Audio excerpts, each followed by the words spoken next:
a man send me a WhatsApp, you know. Him say, them have him down a mobile there. And him a show say, look here, man. 3 days before the police them decide to them a come a mobile. The man them know. 3 days before the police them decide to them a can off the curfew thing. Them say 3 days, the man them know. Say the police them a come. To give them a little opportunity. And we find said that happen very regular. That a man will call curfew and you have an inner voice. We are tell and inform the people them say, look here, the police them a come such and such a work, you know. So we have to just know, so well, this is where I got happen and this is where now I got happen. The man them disappear. That is why them hardly find anybody. You know, how long now? All right, we have the public defender. Arlene, good afternoon, ma'am. Good afternoon. Hello? Hi, this is Muta. Yes. How you doing? Yes, Muta. Make I ask you something. How long the state of emergency is now? Is that a week now? It's going to be about a week soon. Yeah. Mm-hmm. All right. Speaking, it's not that I want to talk to you, but I'm going to come to it soon. But as a lady who is on the ground and thing, the results that the government, when the police force and the JDF has reached so far, you think it is for a week? You think that is satisfied? I mean, it's satisfied that something is happening with what has taken place. Well, you know, Muta, I would not be able to make a definitive statement on that. Say, for argument's sake, to make a comparison to say how many guns and ammunition have been recovered compared, say, to how many persons have been in custody. And I don't think that one could properly compare that. So I don't have the figures on how many weapons have been recovered.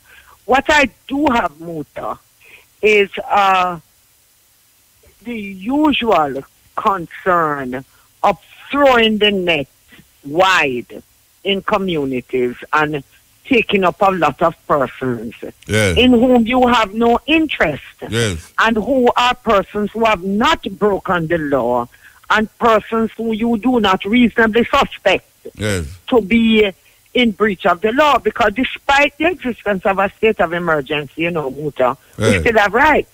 The law still exists, yes. The law still exists. The rule of law still exists, and therefore we need to operate within the parameters of the law. The fact of the matter is that what we're having in Montego Bay is a large amount of young men, 19 and up, being taken into custody.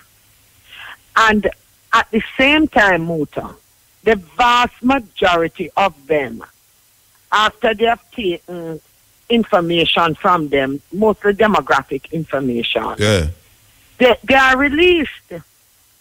So really what is happening is a great deal of human suffering.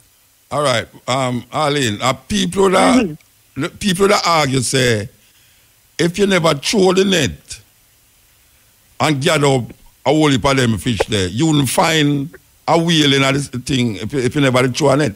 Because maybe you don't know exactly the person or him look at who you look for, but because you throw the net, after examining and close examination, you find say, oh, so see there one of them in there. Oh, you see that?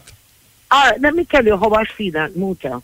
I see that as the security forces, the police and soldiers, having a responsibility to study the area in which they are going to operate, their communities, go in with information. Now, I am not saying that they can have all the information. That's not what I'm saying. Go in with as much information and intelligence as to who the gang operators are, who the leaders are, who the members are, what activities they are involved in, so we know that we are going for those folks who the scammers are. So, Muta, I accept and understand that in an operation of this nature, some innocent persons are going to be caught up. Yes. But the point I am making is that we have to make the net smaller, Yes. so that the sufferation is not imposed on the vast section of the community. Yeah, what I think is the problem with this thing is that if them say them know the criminal them, oh, you know, catch the criminal them. Yes. I mean, most of the time, for instance, when them first start the so thing, them say them, them know who the criminals are.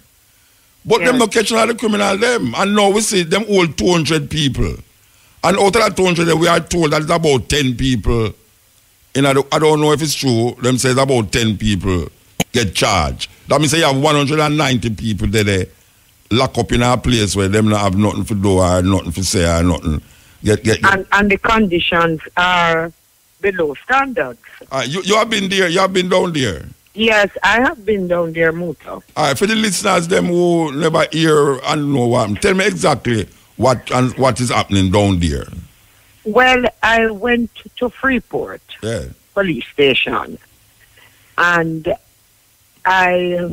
first of all, the police were very professional, and we have to give credit where credit is due, and we have to speak truthfully. They were very professional. They shared with us their record. Hello?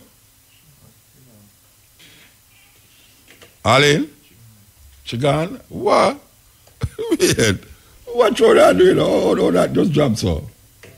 Get her back quick there, man. Because we really want to find out, because I don't go down there yet. I go down there Sunday. I don't know what happened. What happened there, so? Get her back fast, eh? Oh, in here again? Yes, I'm so sorry. My phone just freezed up. Oh, okay. All right. You were saying so about on the ground down, and the police them was quite. They were professional. Yes. And very cooperative with me, and I traveled with our special projects manager, Victor Hemmings. And this is the situation down there. We have a sort of makeshift cage. Right? Makeshift cage? Cage. Makeshift cage. Okay. That is about 8 to 10 feet wide and 25 feet long. Means they don't have no facility and empty there somewhere for old people. That is correct. Okay. So the men, 19 and upwards, are just in there standing. Right? Yeah. Because you can't lie down. And they are held for days. So this is what happens, Muta. They come in, they are processed. We are told that that is the taking of demographics. And then they are checked out by varying other police agencies and departments like MOCA, CIB, to see if anyone who has come in has outstanding warrants, any outstanding situation with the police. Yeah. And when that comes back negative, they are released. The police did not have adequate resources to do that processing quickly. So persons were kept longer than they ought to have been kept. Now the majority of persons who go in, who are detained and kept in that makeshift cage, are released because there is nothing on them. Yes. There is no information that they are involved in any act that causes the disturbance of public order and good security and so on. They are decent citizens based on the records that we have. That is the police, that the police have. So the point is, Muta, that it appears that we were not sufficiently prepared in terms of accommodation for these persons. And that has created severe hardship. you know, you want to go to the bathroom and somebody has to take you to go to the bathroom. You know, persons bring clothes, you don't have the opportunity to have a bath. So we're talking about the basic sort of human dignity that we must always be sensitive to. The point I make is that these questions need to be addressed way up to the top of the army and police, the hierarchy, who would be in charge of the logistics, the communication between police and soldiers, and so on. It needs to be way more orderly. And we need to observe, you know, Muta, the trust deficit between the police and the people and the citizens is wide, and we should not do anything to make it wider. Yes. All right, but Arlene, look here now. A state of emergency is a big thing, right? Yes. Well, I don't even know if it's you I should ask that. You mean say them never foresee that them would have gathered up whole heap of people for process them, for find a place where it's suitable for do the processing, and if you interrogate our old people overnight, you should have facilities there. You mean the hierarchy, the thing never did foresee that? Apparently not. Or them just feel everybody with them all a criminal, so them are going to lock up everybody. Well, you know, Muta, culturally and traditionally, what we do is scrape up people. And I am saying, look, we live in a democracy. We're trying to develop a country. We're trying to uplift people into the consciousness of their rights, that the state and the citizens observe and protect their rights. Yeah. We need to set better example. Yes. That is my view. You know, Muta, you're not too... It is humiliating, okay? Yeah. For you to take a big man, a 19-year-old, him is still up, him is not a child, him is coming into manhood, right? And have him just lock up and him not do nothing.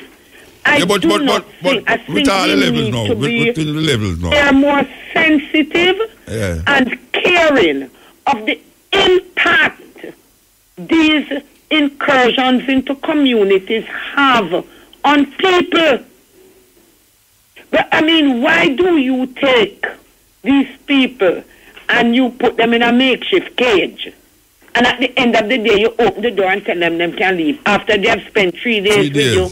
Them can't sleep properly, there's no bedding, there's no adequacy of water, no adequacy of ventilation, and so on. Why? When you say no adequacy of ventilation, what do you mean? Like, is it a because they are so crowded, right? Yeah. This space, that there needs to be ventilation. And there's no ventilation, there's proper ventilation. There is ventilation, but the crowded. Proper. For the amount of people in there. Huh? For the amount of people in the given space, it is not enough. That's what I say. That is what I'm saying. Thank you. Yeah. That is what I'm saying. And you know, nowhere to sleep, Muta. No, man. Have to stand up. It's 2018 now, you know. We have to stand up. And we want to hold our heads up as upright, decent people, all of us. That's really what we're trying to achieve. Yeah. Man, it's time. It is time for us to stand up. Yeah, but I can't hear some people out there say it sounds like you take up for the criminal, because all the police them are going to know say it's criminal if them not hold them and process them and then find out. Muta, you see me? Yeah. I want every person who is reasonably suspected. This is the human rights position. Yes. Every person who is reasonably suspected of having committed a crime, caught in the act of committing a crime, caught in acts of disturbing public peace, public order, they must be taken into custody. Yeah. The innocent equally must be protected. The point I make is we need to be more targeted in our approach. More spearing the fish than netting the fish. That's correct. You see, Muta, these people who have run across Jamaica and created havoc and have just you know, just almost kill the joy out of wanting to go out here or there. Yes. Just to catch them and deal with them.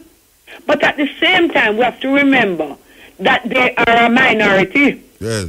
And we want to be more targeted. We want to use intelligence-based operations. But that is what I did feel. I did feel said the police them know the criminal them and them going after them. I never know it's a maths thing where you're going to just gather up the whole man take up and then figure out who and who is criminal. I thought them know them. Because the JDF, I look at my WhatsApp and I say, the amount of wanted man rise up on my WhatsApp thing, I never know that so much wanted man there in Jamaica. Well, you know, I don't think it's only the police.